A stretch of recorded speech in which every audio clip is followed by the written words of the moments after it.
কিয়ামতের দিন বনি ইসরাইলের এক আল্লাহর ওলি দাঁড়াবে। বুখারীর বর্ণনা, এই আল্লাহর ওলি রাত্রে বেলা ঘুমাতো না, শুধু তাহাজ্জুদ পড়তো, দিনের বেলাও জিকির করতো, শুধু নামাজ পড়তো। বিচারের পরে আল্লাহ বনি ইসরাইলের আল্লাহর ওলির ডেকে বলবে, ও আল্লাহর ওলি, উদখুলিল জান্নাতা বিরহমাতি, দুনিয়াতে অনেক ইবাদত করেছো, এখন আমার রহমতে জান্নাতে ঢুকে যাও। ও বনি ইসরাইলের আল্লাহর ওলি, go to the paradise with my mercy, আমার দয়ায়, আমার ভালোবাসায় জান্নাতে ঢুকে যাও। বনি ইসরাইলের আল্লাহর ওলি বলে, আপনার দয়ায় জান্নাতে যাবো কেন? বালবি আমালি, আমি আমার আমল দিয়ে জান্নাত চাই। তাহাজ্জুদ তো কম পড়ি নাই, কপালে তো সেজদা দিতে দিতে কালো করে ফেলছি কপাল। জিকির তো আপনার কম পড়ি নাই, নামাজ তো কম পড়ি নাই, তাহাজ্জুদ তো কম গুজার যাই নাই, কেন আপনার দয়া দিয়ে রহমত দিয়ে জান্নাতে যাওয়া লাগবে? বালবি আমালি, আমি আমার আমলের বদলতে জান্নাত চাই। আল্লাহ বলবেন, তাই নাকি? তুমি তোমার আমলের বদৌলতে জান্নাত চাও? বড় ভুল করে ফেললা রে গোলাম, কারণ আমি আল্লাহ হচ্ছি মালিকুল আমলাক, রাজা ধীরাজ, আমি বড় সাহেব, আমার সাথে কোনো হিসাব চলে না।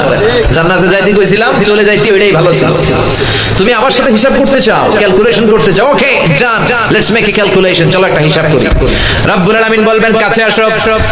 আজীবন তুমি যে ইবাদত করেছো, নামাজ পড়েছো, জিকির করেছো, তাহাজ্জুদ পড়েছো, এই 70 বছরের ইবাদত গুলোরে এক পাল্লার মধ্যে রেখে দাও, আর আমি দয়া করে, ভালোবাসা করে দুনিয়ার সৌন্দর্যগুলো দেখার জন্য যে দুটা চোখ দিয়েছি, দুইটা চোখ নয়, একটা মাত্র চোখ আর একটা পাল্লার মধ্যে রেখে দাও। ওজন করার পরে দেখা যাবে মুহূর্তের মধ্যে চোখের পাল্লাটা ভারী হয়ে যাবে। আল্লাহ বলবে, এই তো, this is the result of your calculation. এই যে হিসাব করতে চাইছো, এই দেখো হিসাব কি বলে। হিসাব বলে তুই এখন জাহান্নামে যাবি, go to the hell fire, জাহান্নামে যা।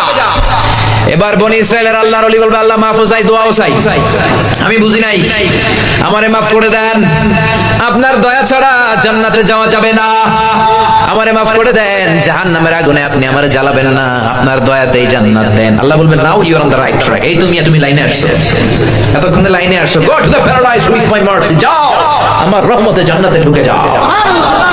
তার মানে কিয়ামতের দিন আল্লাহর